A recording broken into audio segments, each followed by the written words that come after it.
La radio, l'expérience que j'en ai, c'est tout petit, dans une famille de journalistes. C'était écouter France Inter, hein, en France donc, et c'était notamment suivre le jeu des 1000 francs à la mi-journée avec Lucien Jeunesse, qui était un jeu de questions culturelles auquel nous assistions de façon vraiment religieuse. Et puis il y avait bien sûr, surtout à l'époque, la radio était un média très important, et donc les flashs de France Inter à chaque heure, les flashs d'information étaient quelque chose que également on écoutait religieusement. C'est comme à l'église, il fallait se taire.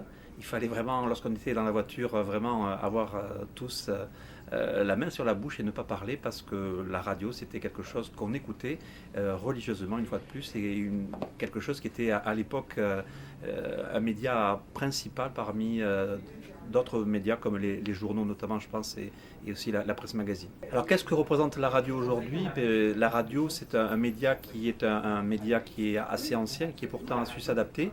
On pensait que la radio, avec l'apparition de la télévision, allait disparaître, il n'en a pas été le cas. Également avec les médias sociaux, la radio a su se maintenir. Alors elle évolue, elle est utilisée différemment avec les smartphones, avec d'autres supports aujourd'hui.